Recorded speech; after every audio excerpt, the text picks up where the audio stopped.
Hi hello SKK Salman ടച്ചിലേക്ക് എല്ലാവർക്കും സ്വാഗതം. നമ്മൾ ഇപ്പോൾ ഉള്ളത് അസംസ് സ്കൂളിൽ പ്രീ പ്രൈമറി LKG UKG കുട്ടികൾക്ക് വേണ്ടി പുതിയ പുതിയ സംഭവങ്ങളാണ് എല്ലാം. മനസ്സിലാകുന്നുണ്ടോ? ടേബിള്, അവർ കുഞ്ഞി ചെയറ്, അതേപോലെ തന്നെയാണ് ഈ എന്താ പറയുക, ജമ്പിങ് മറ്റേ ജമ്പിങ് നെറ്റോ അങ്ങനെ എന്തോ പറയും. പിന്നെ പണ്ടത്തെ വഴുക്കുപാറ എന്ന് പറയുന്ന പോലെ ചെയറ്, ചെറിയ കുഞ്ഞ് ചെയറുകൾ. ഈ പ്രീ പ്രൈമറി ഒരു വർഷമായിട്ടുള്ളൂ ഇവിടെ സ്റ്റാർട്ട് ചെയ്തിട്ട്. അപ്പോൾ അന്ന് തന്നെ മാക്സിമം 65 കുട്ടികളോളം ഉണ്ടായിരുന്നു. 50 കുട്ടികളോളം ഉണ്ടായിരുന്നു. ഇപ്പോൾ വീണ്ടും കുട്ടികൾ LKG നിന്ന് UKGയിലേക്ക് കയറി.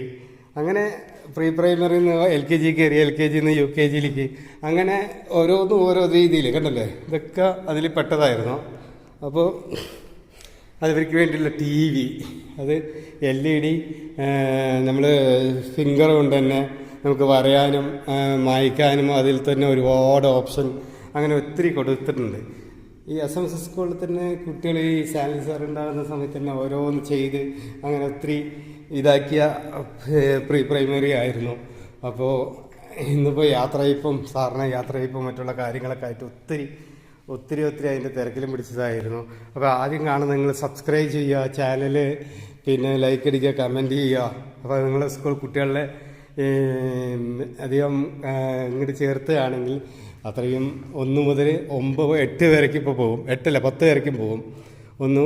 LKG മുതൽ പ്രീ പ്രൈമറി മുതൽ ആക്ച്വലി 10ാം ക്ലാസ് വരെ പോകും. +1 +2 ഉണ്ടാവില്ല. നിങ്ങളുടെ മക്കളിപ്പോൾ ചേരുന്ന സമയത്തപ്പോഴേക്കൊക്കെ +1 +2 ഒക്കെ ഉണ്ടാവും. അത് കഴിഞ്ഞ് ഡിഗ്രി കയറാം. അങ്ങനെ ഒത്തിരി കാര്യങ്ങളുണ്ട്. അപ്പോൾ നിങ്ങൾ നോക്കൂ, ഇവിടെ ഒറ്റ സ്റ്റാർട്ടിങ്ങിൽ തന്നെ 10th വരെ പോകാൻ പറ്റും. അപ്പോൾ അതിനുള്ള കാര്യങ്ങളൊക്കെ ആയിട്ട് നിങ്ങളുടെ കുഞ്ഞുങ്ങളെ പ്രീ പ്രൈമറിയിൽ കയറ്റാം. പിന്നെ 1ാം ക്ലാസ്സിൽ LKG കയറ്റാം, UKG കയറ്റാം, 1ാം ക്ലാസ്സിൽ കയറ്റാം, 5ാം ക്ലാസ്സിൽ കയറ്റാം, അതും അല്ലെങ്കിൽ 7ാം ക്ലാസ്സിൽ കയറ്റാം. അങ്ങനെ ഒരുപാട് സ്കൂൾ മാറി വരുന്ന ആൾക്കാർ ഇഷ്ടംപോലെ ഉണ്ടാവുമല്ലോ. അങ്ങനെ അത് കാരണം കൊണ്ട് പറയത്. അപ്പോൾ പിന്നെ കുട്ടികളെ നല്ലപോലെ ശ്രദ്ധിക്കുക. എന്തെന്നറിയോ, നമ്മൾ ഇപ്പം തന്നെ ഒരുപാട് കാര്യങ്ങളൊക്കെ അറിയാമല്ലോ നിങ്ങൾക്ക്. കുഞ്ഞുങ്ങളെ ശ്രദ്ധിക്കേണ്ട കാര്യങ്ങളെ വണ്ടിയിൽ കയറ്റി വിടുകയാണ് ശരി. അപ്പോൾ അതിനനുസരിച്ച് പോലെ എല്ലാം നോക്കി അതേപോലെ തന്നെ വണ്ടി വരുമ്പോൾ സമയത്തും അതേ രീതിയിൽ തന്നെ നിങ്ങൾ ചെയ്യുക. നമ്മുടെ കുഞ്ഞുങ്ങൾ എന്നും സേഫായിരിക്കട്ടെ. ഓക്കെ, അപ്പോൾ താങ്ക് യു, ബൈ.